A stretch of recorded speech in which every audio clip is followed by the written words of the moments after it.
Good morning all of you. UCDC વર્ચ્યુઅલના platform ઉપર આપ સૌનું સ્વાગત છે. હું ભાવિક રાવ અર્થતંત્ર વિષય સાથે આજે ફરી ઉપસ્થિત થયો છું. હું આશા રાખું છું કે આપ સૌ અને આપ સૌના પરિવારજનો સ્વસ્થ અને મસ્ત હશો હંમેશાની રીતના. તો પ્રીવિયસ લેક્ચરમાં આપણે સમજવાનો પ્રયત્ન કર્યો કે ઇકોનોમીને સમજવા માટેનો એક એપ્રોચ શું હોવો જોઈએ. એ એપ્રોચને સમજ્યા પછી આપણે સિલેબસને સમજવાનો પ્રયત્ન કર્યો. સિલેબસની અંતર્ગત કઈ કઈ વસ્તુઓનો સમાવેશ કરેલો છે, કયા કયા સબટોપિક્સનો સમાવેશ કરેલો છે તે સમજવાનો પ્રયત્ન કર્યો. તદુપરાંત સિલેબસ પછી આપણે સ્ટડી મટીરિયલ ઉપર બી એક ફોકસ આપવાનો પ્રયત્ન કર્યો.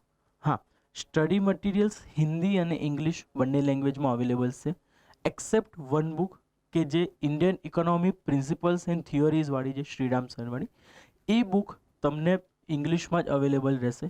જો તમારે એને રિપ્લેસ કરવી હોય તો તમે કોઈ પણ ગુજરાતી મટીરિયલ જે તમને ફિઝેબલ લાગે કે એનસીઆરટી જીસીઆરટી છે તો એ જીસીઆરટી સાથે એને રિપ્લેસ કરી શકો છો. કારણ કે તમારા મેઇન્સ પર્સપેક્ટિવથી તમને સંજીવ વર્મા હિન્દી અને ઇંગ્લિશ બંનેમાં મળશે. તદુપરાંત જો તમારે જે બેઝિક્સ કન્સેપ્ટવાળી નાતે બધી વસ્તુ છે એ તમને ઇંગ્લિશમાં ખબર પડશે. એની લેંગ્વેજ થોડી ફિઝેબલ છે એટલે વાંધો આવશે નહીં. સ્ટીલ જો તમારે એને રિપ્લેસ કરવી હોય તો તમે એને રિપ્લેસ કરીને પણ ગુજરાતીની કોઈ પણ સારી બુકનો રેફરન્સ લઈ શકો છો, જેમ કે ગ્રંથ નિર્માણ બોર્ડની પણ બુક્સ છે. ઓકે, તો આપણે સ્ટડી મટીરિયલને સમજ્યા. હવે આજે આપણા લેક્ચર્સની શરૂઆત કરીશું, એટલે આપણે આપણા વિષયની અંદર ફર્સ્ટ ઓફ ઓલ એન્ટર થવાનો પ્રયત્ન કરીશું. આજના લેક્ચર્સની અંતર્ગત હું અર્થશાસ્ત્ર અને અર્થતંત્ર વચ્ચેના ડિફરન્સને સમજીશું. એ ડિફરન્સને સમજ્યા પછી અર્થતંત્રની મુખ્ય જે બે સમસ્યાઓ છે કે જેના ઉપર તમારે આખો સિલેબસ ડિપેન્ડેડ છે, કે એ જો બે સમસ્યા તમે સરખી રીતના સમજી ગયા કે એ બંને કહેવા શું માંગે છે એ વસ્તુ પણ જો તમે સમજી ગયા તો આગળ તમે કોઈ પણ ક્વેશ્ચન આન્સર મેન્સમાં લખતા હશો કે પ્રિલિમ્સમાં સોલ્વ કરતા હશો તો તમને ખબર પડી જશે કે આ લોજિકલી સેટ અહીંયા થતું નથી. એ પહેલાં આપણે એ બે સમસ્યાઓને શાંતિથી સમજવી પડશે કે ગવર્મેન્ટની કોઈ પણ ઇનિશિયેટિવ હશે એ ઇનિશિયેટિવ પણ એ જ બેઝિસ ઉપર લેવામાં આવી હશે. બરાબર, તો અર્થવ્યવસ્થાની બે સમસ્યાઓને સમજ્યા બાદ આપણે ઉત્પાદનના કારકોને સમજવાનો પ્રયત્ન કરીશું. એટલે ફેક્ટર્સ ઓફ પ્રોડક્શન કે જેની અંતર્ગત લેન્ડ, લેબર, કેપિટલ અને એન્ટરપ્રેન્યોરનો સમાવેશ થાય છે. તો આ ચાર સેક્ટર કેમ પાડવામાં આવ્યા એને સમજવાનો પ્રયત્ન કરીશું અને આ ચાર સેક્ટર કેમ આપણી અર્થવ્યવસ્થાની અંતર્ગત આટલું બધું મહત્ત્વ રાખે છે, આટલું મોટું સ્ટેન્ડ રાખે છે એને પણ સમજવાનો પ્રયત્ન કરીશું. ઓકે, તો ફર્સ્ટ ઓફ ઓલ સમજવાનો પ્રયત્ન કરીએ કે અર્થશાસ્ત્ર શું છે. તો મેં પહેલાં જ કીધું હતું કે આપણે અર્થતંત્ર ભણવાનું છે. જીપીએસસી અને યુપીએસસી કે કોઈ બી ક્લાસ 2-3ની એક્ઝામ હોય એ પર્સપેક્ટિવથી આપણે અર્થતંત્રને સમજવાનું છે, ના કે અર્થશાસ્ત્રને. તો અર્થતંત્રને સમજવાનું છે તો અહીંયા શા માટે અર્થશાસ્ત્રનો મેં ઉલ્લેખ કર્યો? તો એની માટે કર્યો કે તમને એ બંને વચ્ચેનો એક મેજર ડિફરન્સ મળી જાય કે શા માટે અર્થતંત્ર ભણવાનું છે, અર્થશાસ્ત્ર નથી ભણવાનું. ઓકે, તો સૌથી પહેલાં આપણે અર્થશાસ્ત્રને વ્યાખ્યાયિત કરવાનો પ્રયત્ન કરીશું. તો અર્થશાસ્ત્ર એક ધનનું શાસ્ત્ર છે. બરાબર, આ ધનનું શાસ્ત્ર છે એની વ્યાખ્યા કરનાર બીજા કોઈ નહીં પણ કૌટિલ્ય હતા. કૌટિલ્યએ પોતાની પુસ્તકમાં અર્થશાસ્ત્રની વ્યાખ્યા કરી કે અર્થશાસ્ત્ર એક ધનનું શાસ્ત્ર છે. મતલબ ઇકોનોમીની જેટલી પણ એક્ટિવિટી છે એની સેન્ટરની અંતર્ગત આપણને મોનેટરી આસ્પેક્ટ જોવા મળે છે, મતલબ મની આસ્પેક્ટ જોવા મળે છે. તો એ ધનનું શાસ્ત્ર થયું. બરાબર, તો ધનનું શાસ્ત્રને હું જો તમને એક એક્ઝામ્પલ આપવાનો પ્રયત્ન કરું તો રિસેન્ટલી આપણે સૌ જાણીએ છીએ કે દિલ્હીથી મેરઠ જતી 5.6 કિલોમીટરની એક જે અંડરગ્રાઉન્ડ ટનલ હતી એ ટનલની અંતર્ગત આપણે ચાઇનાનું ટેન્ડર પાસ કર્યું કે જે 1117.60 કરોડનું હતું. તો શા માટે એ ટેન્ડર પાસ કર્યું આપણે? કે એક બાજુ આપણે આત્મનિર્ભર ભારતની વાત કરીએ છીએ, ફરી આત્મનિર્ભર ભારતની સાથે બોયકોટ ચાઇનાના પણ સ્લોગન્સ આપીએ છીએ, ઘણા બધા લોકો બોયકોટ ચાઇના પણ કરી રહ્યા છે. તો શું સરકારને એવી તો કઈ સ્થિતિઓ આવી પડી કે એમને એ વસ્તુ કરવી પડી? તો આપણે એની અંદર જોઈ શકીએ છીએ કે Asian development bank, Asia infrastructure investment bank, new development bank, આ ત્રણેય બેંક્સનો 50% સ્ટેક હોલ્ડિંગ હતો આપણને લોન આપવામાં. અને આ ત્રણની અંતર્ગતથી બે જે મેજર બેંક્સ છે કે જે એશિયન ઇન્ફ્રાસ્ટ્રક્ચર ઇન્વેસ્ટમેન્ટ બેંક અને ન્યૂ ડેવલપમેન્ટ બેંક, આ બંનેના સેન્ટર્સ એક તો ચાઇનામાં છે અને આ બંનેની અંતર્ગત ચાઇનાનું સૌથી મોટું સ્ટેક હોલ્ડિંગ છે. તો ઓબ્વિયસ વસ્તુ છે, મેં જ્યારે તમને ગ્લોબલ ટ્રેન્ડ વિશે વાત કરી હતી કે ગ્લોબલ ટ્રેન્ડ પ્રમાણે પણ ભારતને પોતાની આર્થિક પરિસ્થિતિઓની અંતર્ગત સ્ટેપ લેવા પડે છે, બરાબર. તો એની અંતર્ગત ચાઇનાનું ઇન્ફ્લુઅન્સ અને વર્લ્ડ લેવલના ઇન્ફ્લુઅન્સના કારણે ભારતને આ સ્ટેપ લેવું પડ્યું.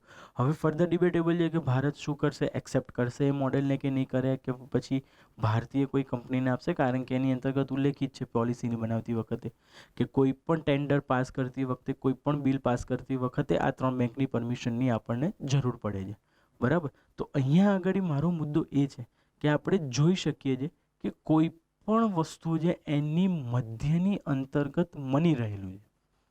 તો આપણે આ એક્ઝામ્પલથી સમજવાનો પ્રયત્ન કર્યો કે શા માટે કૌટિલ્યજીએ અર્થશાસ્ત્રને ધનનું શાસ્ત્ર કીધું.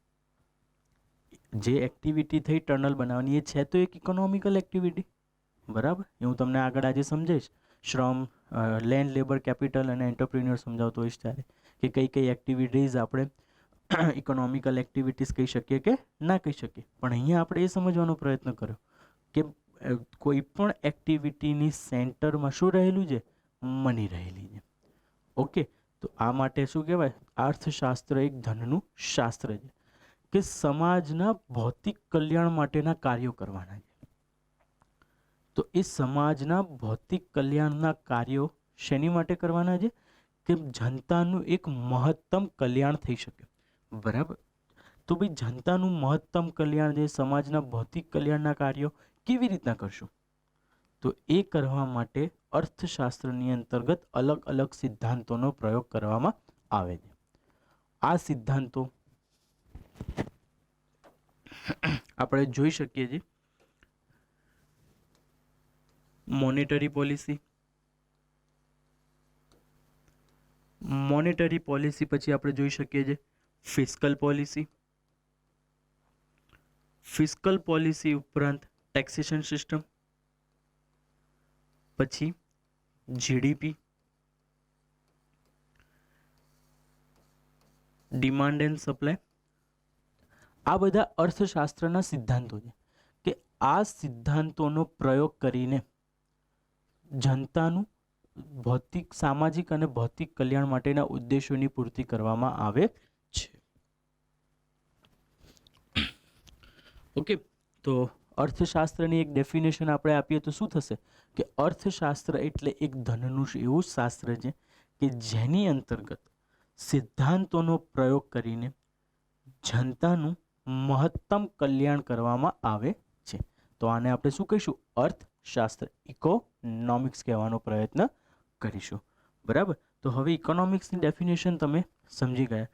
હવે નેક્સ્ટ જે અર્થતંત્ર, તો અર્થતંત્ર કોને કહીશું, તો અર્થતંત્ર એટલે અર્થશાસ્ત્રના જેટલા પણ સિદ્ધાંતો છે કે જે મેં તમને 4 સિદ્ધાંતોની 5 સિદ્ધાંતો સાથે ઉદાહરણ સાથે સમજાવ્યું કે જીડીપીના સિદ્ધાંતો છે, ટેક્સેશન સિસ્ટમના સિદ્ધાંતો છે, મોનેટરી પોલિસીના સિદ્ધાંતો છે, પબ્લિક ફાઇનાન્સના સિદ્ધાંતો છે, ફાઇનાન્સ માર્કેટના સિદ્ધાંતો છે, આ જેટલા પણ સિદ્ધાંતો છે, આ સિદ્ધાંતોને કોઈ એક પર્ટિક્યુલર ટેરિટરીની અંતર્ગત એપ્લાઇડ ફોર્મમાં એનો ઉપયોગ કરવામાં આવે તેને અર્થતંત્ર કહેવામાં આવે છે. હવે અર્થતંત્ર શબ્દ ત્યાં સુધી અધૂરો છે કે જ્યાં સુધી આપણે કોઈ સ્પેસિફિક કન્ટ્રીનું નામ આગળ જોડીએ નહીં. ફોર એન એક્ઝામ્પલ આપણે જોઈ શકીએ છીએ ભારતીય અર્થતંત્ર, અમેરિકી અર્થતંત્ર, ચાઇનીઝ અર્થતંત્ર, જેપનીઝ અર્થતંત્ર.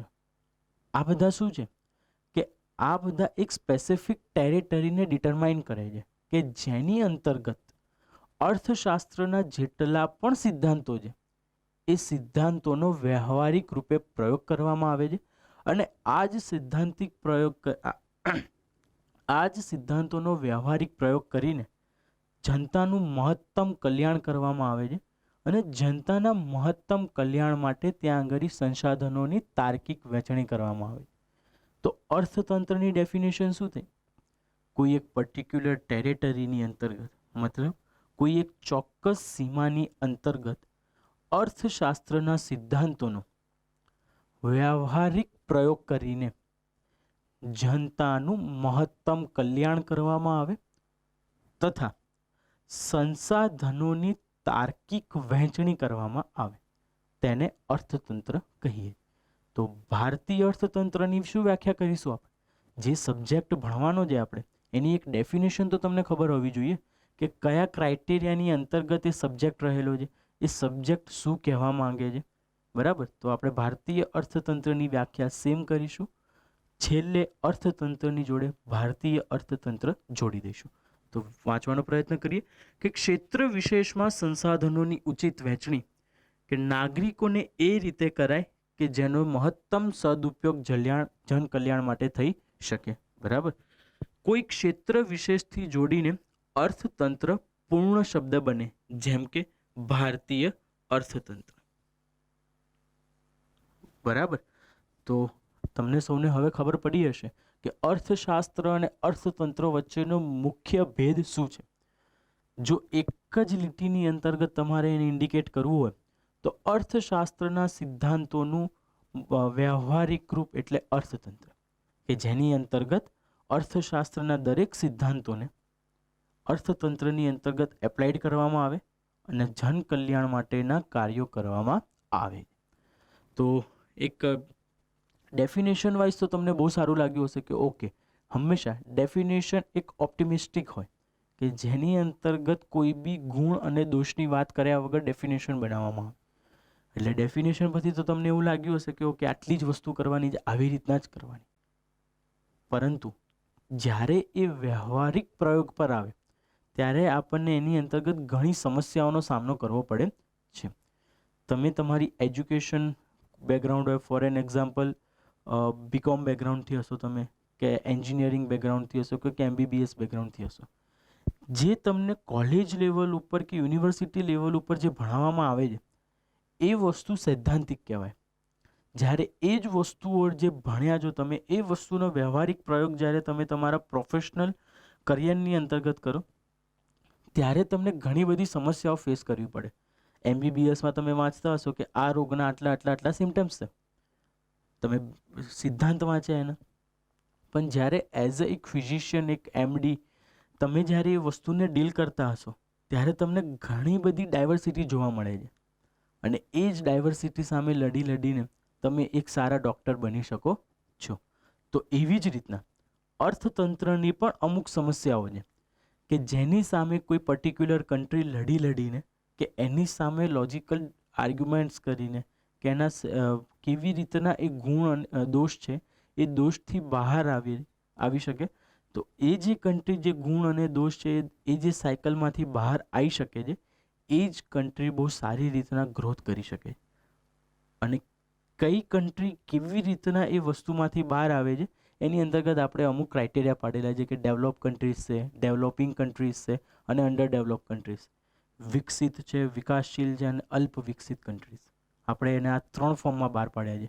તો જે કન્ટ્રી વિકસિત હશે એ કન્ટ્રી આ સમસ્યાઓથી ઉભરવામાં બહુ સારી રીતના પરફોર્મન્સ આપી શક્યું હશે.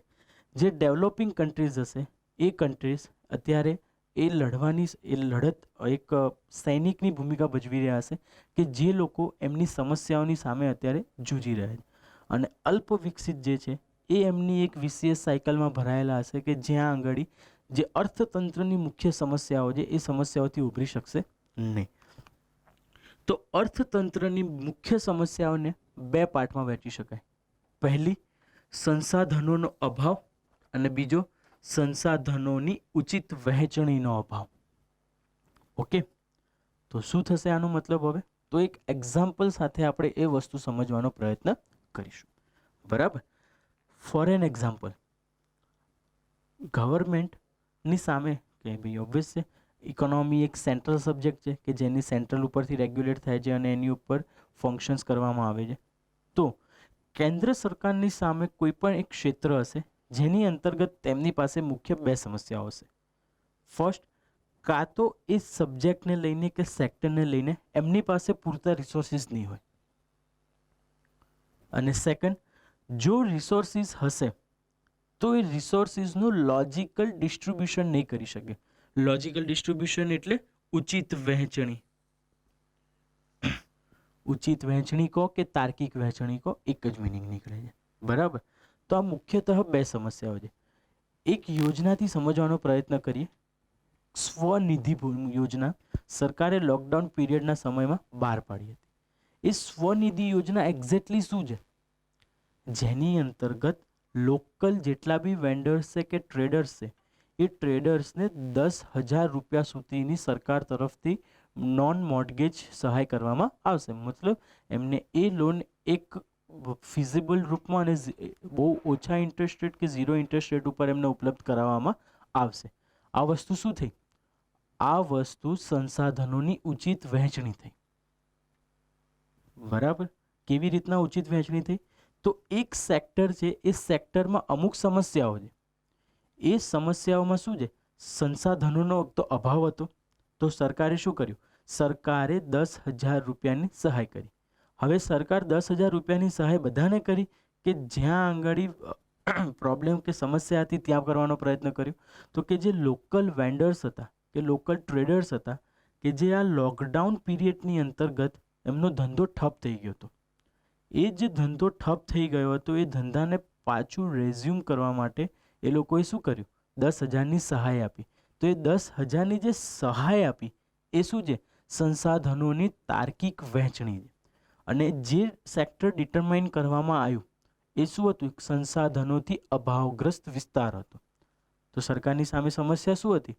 જે અભાવગ્રસ્ત વિસ્તાર હતો, મતલબ કે જ્યાં આગળ સંસાધનોનો અભાવ છે. અને સેકન્ડ, જ્યાં સંસાધનોનો અભાવ છે ત્યાં આગળ સરકારે શું કરવાનું છે? હવે એક તાર્કિક વહેંચણી કરીને જે અર્થતંત્રની સમક્ષ બેરોજગારીની સમસ્યા આવી છે એ સમસ્યાને બહાર આવવાનો પ્રયત્ન કરવાનો છે. તો એમણે પ્રયત્ન કેવી રીતના કર્યો?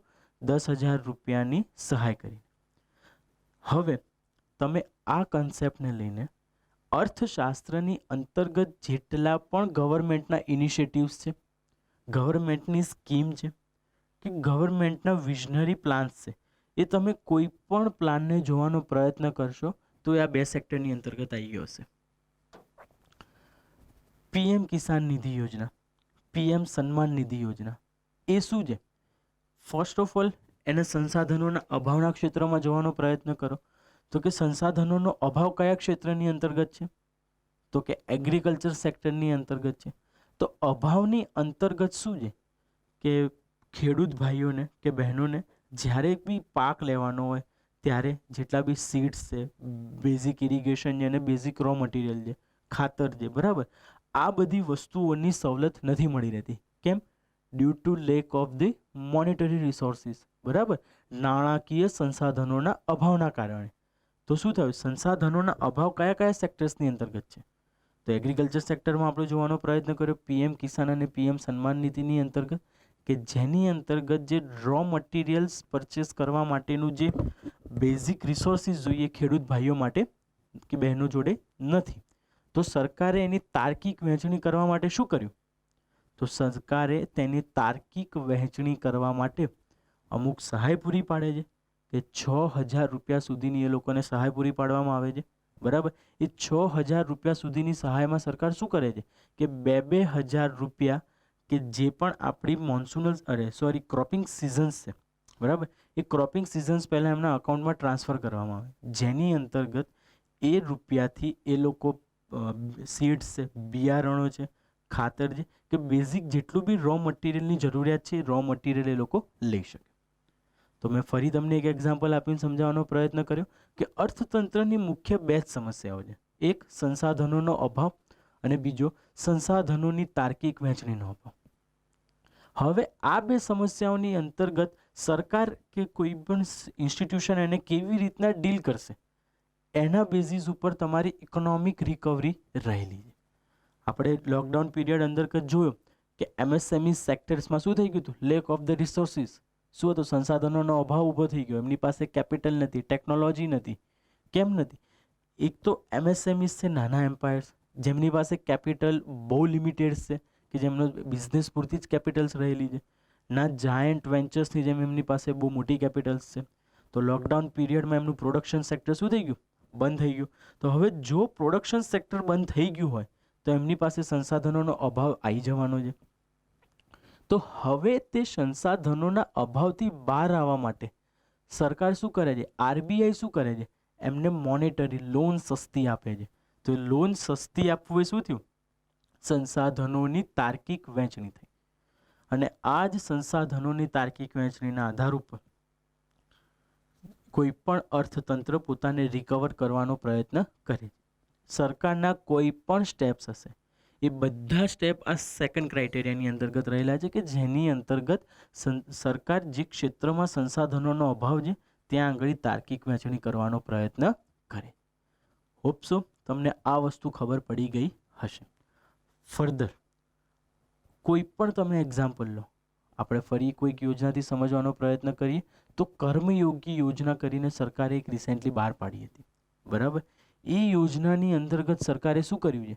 જેટલા બી બ્યુરોક્રેટ્સ છે, બરાબર, બ્યુરોક્રેટ્સની અંતર્ગત ક્લાસ 1થી લઈને ક્લાસ D સુધી જેટલા પણ બ્યુરોક્રેટ્સ છે બધાના જેટલા બી એ શું થઈ ગયું? ક્લાસ 1થી ક્લાસ 4 ગવર્મેન્ટ માટે શું છે? એક રિસોર્સ છે, હ્યુમન રિસોર્સ છે, HR છે, બરાબર, હ્યુમન રિસોર્સ છે લોકો. તો એ જે હ્યુમન રિસોર્સ હતા એનો ઓપ્ટિમલ યુટિલાઇઝેશન ગવર્મેન્ટ નહોતી કરી શકતી. તો કર્મયોગી યોજનાની અંતર્ગત સરકારે શું કરવાનો પ્રયત્ન કર્યો? કે એમની ટ્રેનિંગ એફિશિયન્સી વધારી, તેમના નોલેજમાં વધારો કરવાના પ્રયત્નો કર્યા, તેમના પ્રેક્ટિકલ અને પ્રેગ્મેટિક એટીટ્યૂડ બિલ્ડઅપ કરવાનો પ્રયત્ન કર્યો, એમના એપ્ટિટ્યૂડ ઉપર વર્ક કરવાનો પ્રયત્ન કર્યો, એક ઇન્સ્ટિટ્યુશનલ ફ્રેમવર્ક ક્રિએટ કરી કે જેની અંતર્ગત આ બધી વસ્તુઓને સાથે લઈને એક ઇન્ડિપેન્ડન્ટ ઇન્સ્ટિટ્યુશન હશે કે જેની અંતર્ગત પ્રાઇમ મિનિસ્ટર અને બીજી બધી મિનિસ્ટ્રીઝ બી હશે કે એ લોકો એ સેક્ટરમાં અંદર કામ કરવા માટે પ્રેરિત હશે. તો આ શું થયું કે જે સંસાધનોનો અભાવ, આપણી પાસે સંસાધનો હતા અહીંયા આગળ, પણ ત્યાં આગળ અભાવ શું હતો? એ સંસાધનોની એફિશિયન્સીનો અભાવ હતો. તો એફિશિયન્સીના અભાવને દૂર કરવા માટે સરકારે શું કર્યું? સરકારે એક સ્કીમ ચલાવી કર્મયોગી, જેની અંતર્ગત ગવર્મેન્ટ જેટલા બી બ્યુરોક્રેટ્સ હશે એમની અકાઉન્ટેબિલિટી, રિસ્પોન્સિબિલિટી અને એમની જે વર્કિંગ એફિશિયન્સી છે એની પ્રોડક્ટિવિટી વધારવામાં કાર્યરત રહેશે. તો તમને હવે ખબર પડી ગઈ હશે કે અર્થતંત્રની મુખ્યતઃ બે જ સમસ્યાઓ રહેલી છે. એક સંસાધનોનો અભાવ અને બીજું સંસાધનોનો તાર્કિક વહેંચણીનો અભાવ. હા, અહીંયા એક વસ્તુ નોટ કરજો, તમે ક્યારે પણ મેન્સના આન્સર રાઇટિંગની અંતર્ગત તમને એવું થાય કે મારી પાસે હવે લખવા માટે કશું નથી, તો વિચારવાનું કે એક ક્વેશ્ચન કયા સેક્ટરમાંથી છે? સર્વિસ સેક્ટરમાંથી છે. હું આગળ ભણાવીશ તમને, એની ટેન્શન ના લો. કે સર્વિસ સેક્ટરમાંથી છે કે એગ્રીકલ્ચર સેક્ટરમાંથી છે કે ઇન્ડસ્ટ્રીયલ સેક્ટરમાંથી છે, બરાબર. તો જો તમે સેક્ટર ડિફાઇન કરી લીધું પહેલાં, તો એ સેક્ટરને ડિફાઇન કર્યા પછી વિચારવાનો પ્રયત્ન કરજો કે એની અંતર્ગત કયા કયા સંસાધનોનો અભાવ છે. ફોર એન એક્ઝામ્પલ, ઇન્ડસ્ટ્રીઝ હોય તો ease of doing business, basic infrastructure, capital, technology, આ બધી એની મૂળભૂત સમસ્યાઓ છે. એની આ બધા શું છે? એના સંસાધનોના અભાવના ક્ષેત્રો છે કોઈ બી ઇન્ડસ્ટ્રીયલિસ્ટ ફેક્ટરીઝ કે એની માટેના, બરાબર. તો તમે આ વસ્તુ આઈડેન્ટિફાઈ કરવાનો પ્રયત્ન કરી લીધો. હવે એ જે પ્રોબ્લેમ્સ છે, એ જે અભાવ છે, ત્યાં આંગળી સરકાર દ્વારા કઈ કઈ સ્કીમ લાવવામાં આવેલી છે કે ઇઝ ઓફ ડુઈંગ બિઝનેસ માટે ઇઝી લોન્સ મળે છે, મુદ્રા યોજના જે સ્ટાર્ટઅપ્સ માટે કે MSME થાય જેનાથી એમ્પ્લોયમેન્ટ જનરેશન થઈ શકે. તો તમને એ વસ્તુ ખબર પડી. હવે જે સેક્ટરમાં વસ્તુ નથી પહોંચી કે જ્યાં આગળ તાર્કિક વહેંચણી નથી થયેલી સંસાધનોની, એ તમારું ક્રિટિસિઝમ થઈ જશે. જ્યાં જ્યાં વસ્તુઓ પહોંચી જાય એ તમારા પ્રોસ થઈ જશે ક્વેશ્ચનના. જ્યાં જ્યાં નથી પહોંચેલી ત્યાં કોન્સ થઈ ગયા. તો હવે મને કહો કે અર્થતંત્રના મુખ્ય પરીક્ષાના પ્રશ્નો લખવા માટે શું તમારી પાસે અર્થશાસ્ત્રનું ડીપલી નોલેજની જરૂર છે? તમે એક બેઝિક અન્ડરસ્ટેન્ડિંગ સાથે પણ અર્થતંત્રના મુખ્ય પરીક્ષાના પ્રશ્નોને હલ કરી શકો છો. બસ એક સ્માર્ટ એપ્રોચ હોવો જોઈએ. તમારે આઈડેન્ટિફાઈ કરવાનું છે પ્રોબ્લેમ શું છે, એ પ્રોબ્લેમની સામે ગવર્મેન્ટે કયા કયા સ્ટેપ્સ લીધેલા છે એ લખો, અને જે સેક્ટર્સની અંતર્ગત સ્ટેપ્સ નથી લીધેલા એ તમારી ક્રિટિસિઝમ છે. અને વે ફોરવર્ડની અંતર્ગત જે સરકારના પ્લાન્સ છે, તમારી પોતાની જે સમજ છે, એ વે ફોરવર્ડ બની જશે. બરાબર. તો હું જ્યારે પણ કોઈ પણ ટૉપિક ઉપર આવીશ, મેં પહેલાં બી વાત કરી હતી કે જ્યારે પણ ટૉપિક્સ પર આવીશ ત્યારે એ ટૉપિક પત્યા પછી હું તમને એક ક્વેશ્ચન બેંક આપીશ 5 ક્વેશ્ચનની. બરાબર. એ 5 ક્વેશ્ચનના આન્સરને તમે એક આ ફોર્મેટથી પણ સોલ્વ કરવાનો પ્રયત્ન કરજો. તો ક્યારે પણ તમારે અર્થતંત્રને બહુ જે અર્થતંત્રનો ફિયર છે, ઇકોનોમિકલ ફિયર છે જે સ્ટુડન્ટ્સમાં, એ ઇકોનોમિકલ ફિયર તમારામાં રહેશે નહીં. બરાબર. તો અત્યાર સુધી આપણે શું સમજવાનો પ્રયત્ન કર્યો કે અર્થશાસ્ત્ર અને અર્થતંત્ર વચ્ચેનો અંતર સમજ્યા. તદુપરાંત અર્થતંત્રની મુખ્ય 2 સમસ્યાઓ કઈ હતી? સંસાધનોનો અભાવ અને સંસાધનોની તાર્કિક વહેંચણીનો અભાવ. બરાબર. હવે ઉત્પાદનના સંસાધનને સમજવાનો પ્રયત્ન કરીશું, ફેક્ટર્સ ઓફ પ્રોડક્શન. બરાબર. તો આ ચિત્રની અંતર્ગત આપણે જોઈ શકીએ છીએ કે કોઈ બી પ્રોડક્શન હશે કે ક્યાંય પણ જો વસ્તુનું ઉત્પાદન થતું હશે તો એની અંતર્ગત મુખ્ય 4 ફેક્ટર્સ રહેલા હશે કે 4 સંસાધનો છે કે ફેક્ટર કહો કે કારકો કહો. બરાબર. કારક અને સંસાધન બંને એકબીજાના અર્થતંત્રની અંતર્ગત ગુજરાતીમાં સિનોનિમ્સ તરીકે યુઝ થાય છે કે ઉત્પાદનના કારકો પણ કહી શકીએ આપણે અને ઉત્પાદનના સંસાધનો પણ કહી શકીએ છીએ. બરાબર. તો કોઈ પણ વસ્તુને જો ઉત્પાદન કરવું હશે તો એ વસ્તુની અંતર્ગત આપણે સૌથી પહેલી વસ્તુ શું જોઈશે? એક્ઝેક્ટલી રો મટીરિયલ જોઈશે. ઇકોનોમિક્સની લેંગ્વેજમાં લેન્ડ. બરાબર. પહેલાં એ સમજી લઈએ કે કયા કયા ફેક્ટર્સ છે, પછી ઉદાહરણ આપીને સમજાવવાનો પ્રયત્ન કરું. ફર્સ્ટ લેન્ડ, લેબર, કેપિટલ અને એન્ટરપ્રેન્યોર. બરાબર. તો આ 4 ઉત્પાદનના મુખ્ય કારકો કે સંસાધનો છે. બરાબર. જો તમારે કોઈ પણ વસ્તુનું ઉત્પાદન કરવું હશે તો એની અંતર્ગત આ 4 કારકોનો સમાવેશ થાય. પહેલું લેન્ડ, લેબર, કેપિટલ અને ફોર્થ એન્ટરપ્રેન્યોર. બરાબર. હવે અર્થતંત્રની અંતર્ગત લેન્ડને ખાલી જમીનથી સાથે સાંકળીને જોવામાં નથી આવતું, પરંતુ લેન્ડને એક રો મટીરિયલના ફોર્મમાં જોવામાં આવે છે. મતલબ અહીંયા લેન્ડથી ભાવાર્થ ઉત્પાદનનું જેટલું પણ રો મટીરિયલ છે એનાથી કરવામાં આવે. ફોર એન એક્ઝામ્પલ, જો તમારે ખેતી કરવી છે તો ખેતી કરવા માટેના રો મટીરિયલ્સ કયા છે, કાચા ઉત્પાદો કયા છે કે જેના વગર તમે કોઈ પણ એક્ટિવિટી સ્ટાર્ટ નહીં કરી શકો? ફર્સ્ટ લેન્ડ જોઈશે, સેકન્ડ તમારે સીડ્સ જોઈશે, ખાતર જોઈશે.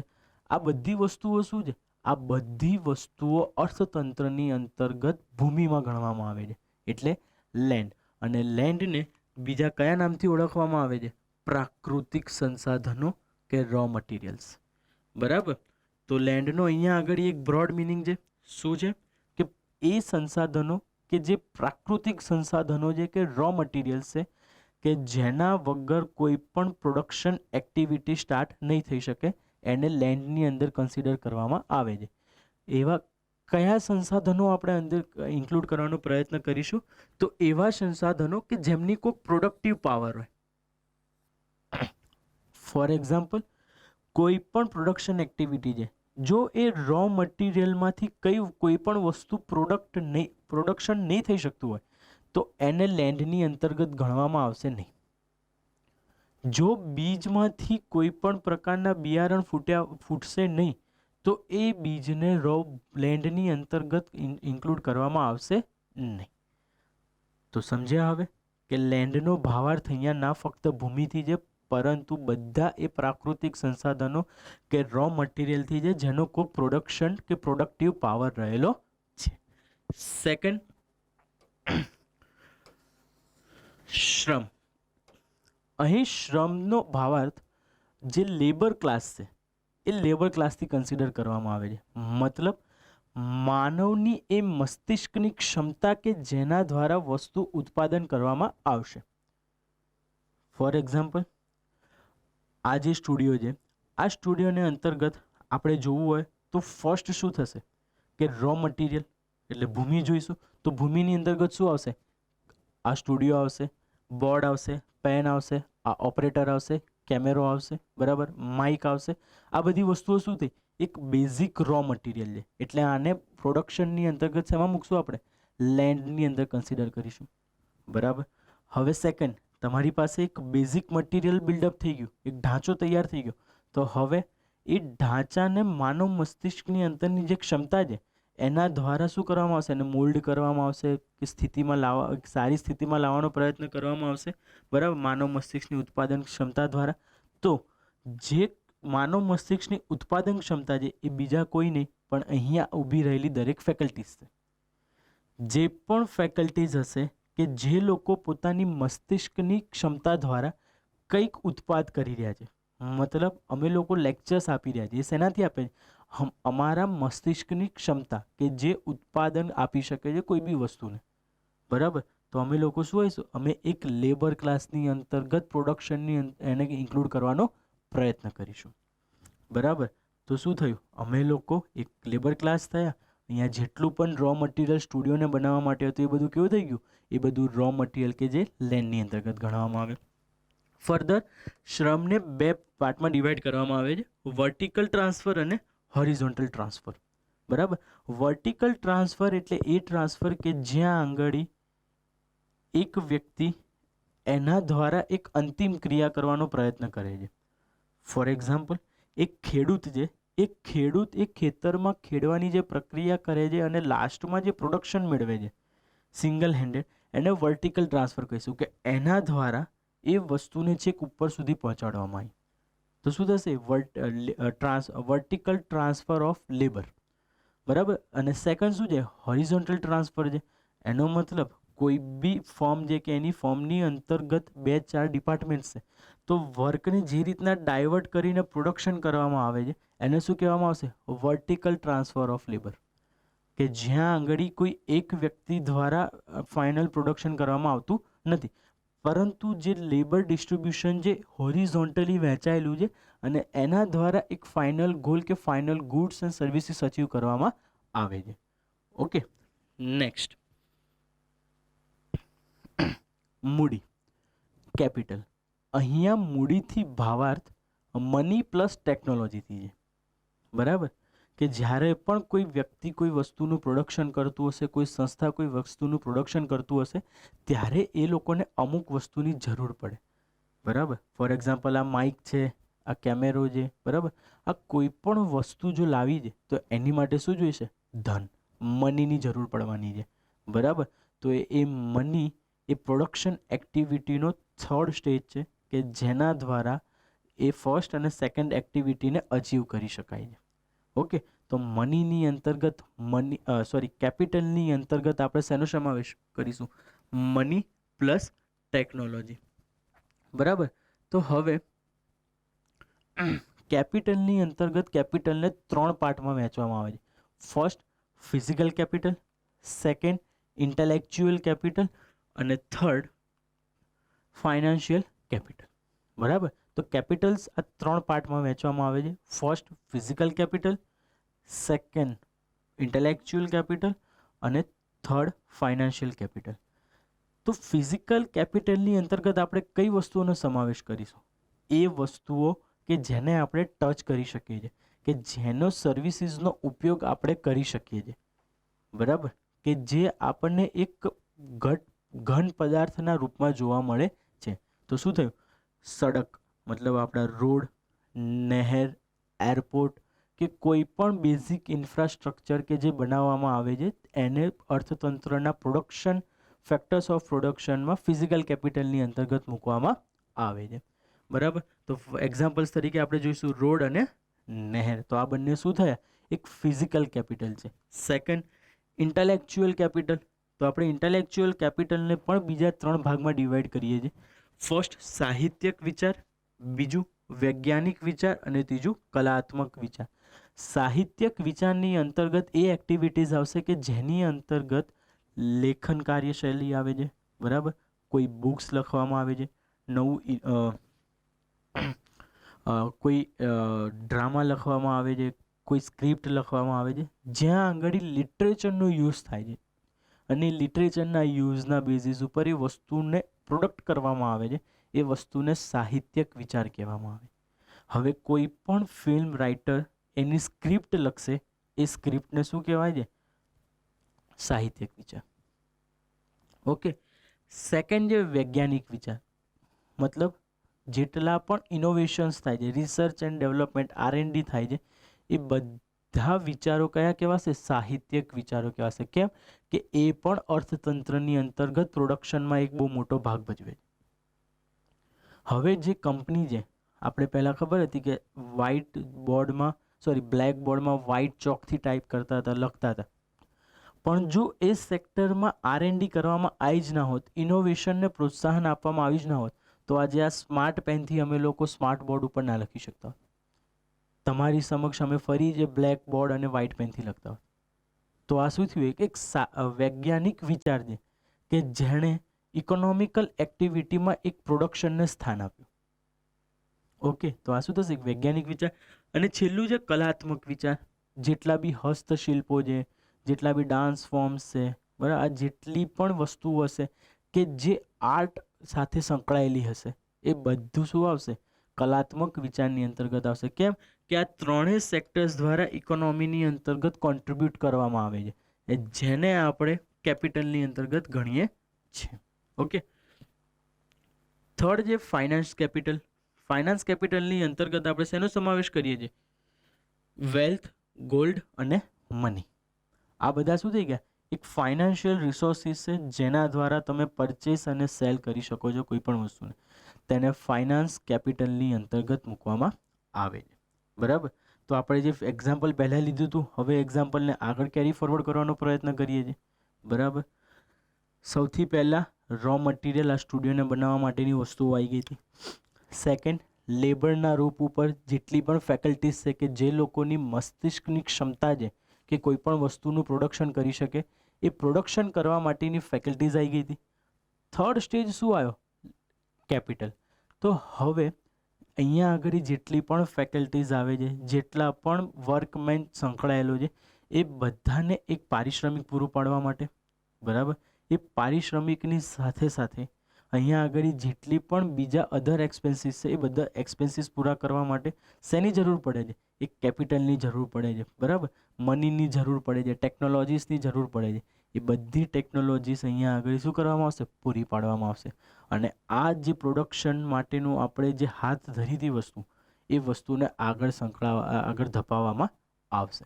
તો ફર્સ્ટ સ્ટેજ ક્લિયર થઈ ગયો પ્રોડક્શન માટેનો. સેકન્ડ સ્ટેજ ક્લિયર થઈ ગયો. અને હવે થર્ડ સ્ટેજ પણ ક્લિયર થઈ ગયું કે તમારી પાસે કેપિટલ પણ આવી ગઈ છે.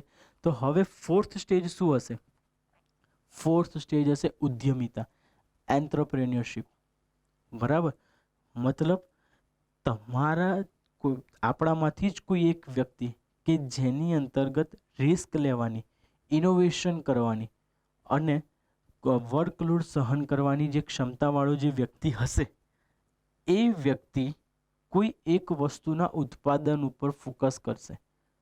એટલે જે વ્યક્તિમાં રિસ્ક, ઇનોવેશન અને વર્કલોડ સહન કરવાની ક્ષમતા છે, તે વ્યક્તિ ઉત્પાદનના બીજા 3 કારકોને એક સિસ્ટમેટિક ફોર્મની અંતર્ગત લાવવાનો પ્રયત્ન કરશે, જેના દ્વારા ઉત્પાદનને અંતિમ રૂપ આપવામાં આવશે. તેને આપણે શું કહીએ છીએ? ઉદ્યમિતા, એન્ટરપ્રિન્યોરશિપ કહીએ છીએ. હવે આપણા એક્ઝામ્પલને આગળ ફરી કેરી ફોરવર્ડ કરવાનો પ્રયત્ન કરીએ. ફર્સ્ટ, રો મટીરિયલ આવી ગયું હતું. સેકન્ડ, લેબર આવી ગયા હતા. થર્ડ, કેપિટલ પણ આવી ગઈ હતી. પણ આ જે ત્રણેય વસ્તુઓ છે, આ જે ત્રણેય ફેક્ટર્સ છે આપણા, એ ફેક્ટર્સને એક સિસ્ટમેટિક અને એક ફ્રેમવર્કની અંતર્ગત તૈયાર કરવા પડશે. એ વગર તો એ વસ્તુ ચાલી નહીં શકે. હવે કોઈ કંટ્રોલર નથી, કોઈ એ વ્યક્તિ નથી કે એને મેનેજ કરી શકે, તો શું થશે?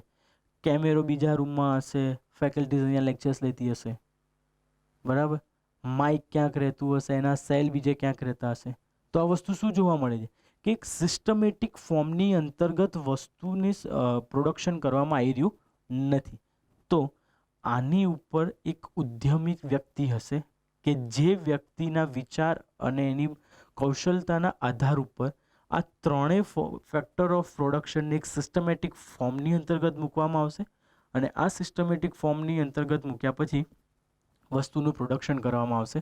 અને એક ફાઇનલ પ્રોડક્ટના રૂપે તમને યુટ્યુબ ઉપર લેક્ચર જોવા મળે છે. Got it? તો આ છે ઉત્પાદનના કારકો. હવે તમે આ કોઈ પણ ઇકોનોમીની એક્ટિવિટીમાં વસ્તુને એસ્ટાબ્લિશ કરવાનો પ્રયત્ન કરો. હવે જ્યાં આગળ કોઈ પણ પ્રોબ્લેમ કે કોઈ પણ વસ્તુ આવતી હશે ત્યાં આગળ સરકાર ઇન્ટરવેન્શન કરીને એ વસ્તુનો જે ગેપ છે એને પૂરવાનો પ્રયત્ન કરે છે. એમએસએમઈ સેક્ટરની વાત લઈએ તો એમએસએમઈ સેક્ટરમાં શું છે કે એ લોકો પાસે કેપિટલના ફોર્મ કે કેપિટલના ફોર્મમાં મતલબ મનીનો એક રિસોર્સિસનો અભાવ છે. તો એ પ્રોડક્શન એક્ટિવિટીને શું કરે છે ત્યાં આગળ બ્રેક કરવાનો પ્રયત્ન કરે છે. તો એ જે ગેપ કરે છે, જે બ્રેક આપવાનો પ્રયત્ન કરે છે પ્રોડક્શન એક્ટિવિટીમાં, શું કેપિટલ, બરાબર.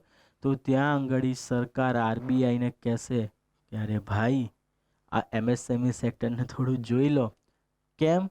તો કે યાર આ લોકો જે પ્રોડક્શન એક્ટિવિટી છે એને બ્રેક કરે છે. કે કેવી રીતના? તો કે આ લોકો પાસે ઉદ્યમશીલતા બી છે. તો કે હા છે. આ લોકો પાસે રો મટીરિયલ થોડું ઘણું બેઝિક પ્રોડક્શન માટેનું છે. હા કે છે. કે લેબર્સ બી છે, એની પાસે એ 5 વ્યક્તિઓ, બીજા 5 વ્યક્તિઓ નીચે ગ્રાઉન્ડ લેવલ પર કામ કરવાવાળા, હા એ બી છે. તો કે પ્રોબ્લેમ શું છે આરબીઆઈ કે? તો સરકાર કે યાર પ્રોબ્લેમ એ છે કે આ લોકો પાસે પૈસા નથી આ બધી ત્રણેય વસ્તુને સાથે ચલાવવા માટે. કેમ? જે તમે રો મટીરિયલ કે લેન્ડનો યુઝ કર્યો એનું અમુક રેન્ટ ચૂકવવું પડશે તમારે, બરાબર, કે જ્યાં આગળ એણે ફેક્ટરી એસ્ટાબ્લિશ કરી હશે. સેકન્ડ, જેટલા બી લેબર ક્લાસને એણે અપોઇન્ટ કર્યા હશે, અહીંયા લેબર ક્લાસને તમે શ્રમિક વર્ગમાં પણ શ્રમિકોને પણ ઇન્ક્લુડ કરી શકો છો, અને જે પણ વ્યક્તિઓ પ્રોડક્શનમાં પાર્ટિસિપેશન છે એને ઇકોનોમીની અંતર્ગત લેબર ક્લાસમાં જ ગણવામાં આવે છે. ઓકે, એટલે તમે લેબર ક્લાસને બહુ નેરો મિનિંગની અંતર્ગત ના જોતા, બરાબર. તો કે એને લેબર ક્લાસ બી છે તો એ લેબર ક્લાસને શું આપવું પડશે? ઇન્કમ આપવી પડશે. તો આ ઇન્કમને પણ આપવા માટે એને કેપિટલ જોઈશે. અને પોતે એઝ અ એન્ટરપ્રિન્યોર એ શું થશે? ત્યાં આગળ પ્રોફિટનો ભાગ લેશે. અને કેપિટલ જ્યાંથી આવી છે ત્યાંથી એ ઇન્ટરેસ્ટનું પેમેન્ટ કરશે, બરાબર. તો આ જે 4 ઇન્કમ સેક્ટર્સ થયા. ફર્સ્ટ શું થયું? લેન્ડમાંથી રેન્ટ, લેબરમાંથી ઇન્કમ, વેજીસ, કેપિટલની અંતર્ગતથી રેન્ટ અને એન્ટરપ્રિન્યોરની અંતર્ગત પ્રોફિટ. આ ચારેય વસ્તુઓનો સમાવેશ કરીને આપણે જીડીપીની ગણતરી કરીએ છીએ, કે જેને ફેક્ટર કોસ્ટના આધાર ઉપર જીડીપીની ગણતરી ગણવામાં આવે છે. આ જે વસ્તુ છે એ આ વસ્તુને હું ફરી ઇન્ટ્રોડ્યુસ કરવાનો પ્રયત્ન કરીશ જીડીપી ભણતી વખતે. ત્યાં આગળ તમને ફરી યાદ કરાવીશ કે આપણે ઉત્પાદનના સંસાધનો ભણ્યા હતા. આ એ જ ઉત્પાદનના સંસાધનો ભારતના આર્થિક વૃદ્ધિ દરની અંતર્ગત સૌથી મોટો ફાળો રાખે છે. એના માટે જ થઈને સરકાર જ્યાં આગળ પ્રોડક્શન એક્ટિવિટી કોઈ પણ સેક્ટરની હોય, પ્રાઇમરી, સેકન્ડરી કે ટર્શરી, જ્યાં પણ કોઈ ગેપ જોવા મળે કે ડેફિસિટ જોવા મળે છે ત્યાં ગવર્મેન્ટ ઇન્ટ્રોડ્યુસ થાય છે, ગવર્મેન્ટ ઇન્ટરફિયરન્સ કરે છે અને એ વ્યક્તિ એ એક્ટિવિટીને પૂરી કરવાનો પ્રયત્ન કરે છે. જેના કારણે શું થશે? આર્થિક વૃદ્ધિ દર ઉપર કોઈ અસર પડશે નહીં. ઓકે, આશા રાખું છું કે આજના આટલા ટોપિક્સની અંતર્ગત તમને ખબર પડી હશે કે જેમાં અર્થશાસ્ત્ર અને અર્થતંત્ર વચ્ચેનું અંતર શું હતું. સેકન્ડ, અર્થતંત્રની મુખ્ય 2 સમસ્યાઓ કઈ હતી, અને અર્થતંત્રની મુખ્ય 2 સમસ્યાઓ સમજ્યા પછી આપણે ફેક્ટર્સ ઓફ પ્રોડક્શનને સમજવાનો પ્રયત્ન કર્યો, કે જેને 4 સેક્ટરની અંતર્ગત ડિવાઈડ કરવામાં આવે છે. અને આ જ 4 સેક્ટર છે કે જે ઇકોનોમિકલ ગ્રોથ રેટને ડિટરમાઇન કરે છે. તો હવે આપણે નેક્સ્ટ લેક્ચર્સમાં મળીશું, અને નેક્સ્ટ લેક્ચરની અંતર્ગત આપણે ઇકોનોમિકલ મોડલને સમજવાનો પ્રયત્ન કરીશું. પણ હા, ઇકોનોમિકલ મોડલને સમજ્યા પહેલાં આપણે આ અર્થતંત્રના ચક્રીય પ્રવાહોને સમજવાનો પ્રયત્ન કરીશું, કે જે સાયકલ્સ ઓફ ઇકોનોમિક્સ તરીકે ઓળખવામાં આવે છે, કે જે 3-4 સાયકલ્સ છે, સાયકલને સમજવાનો પ્રયત્ન કરીશું. મારા પહેલા 3-4 લેક્ચર્સ તમારા આખા ઇકોનોમીના બેઝિક્સ બનશે, કે આ જો બેઝિક્સ તમને એકવાર ક્લિયર થઈ ગયા તો એના બેઝ ઉપર તમે ઇકોનોમીના કોઈ બી ક્વેશ્ચનને, કોઈ બી સેક્ટરને આરામથી સમજી શકશો.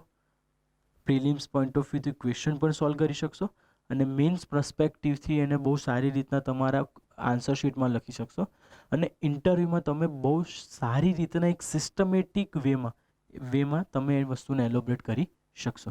સો નેક્સ્ટ લેક્ચરમાં મળીએ. Good bye, take care.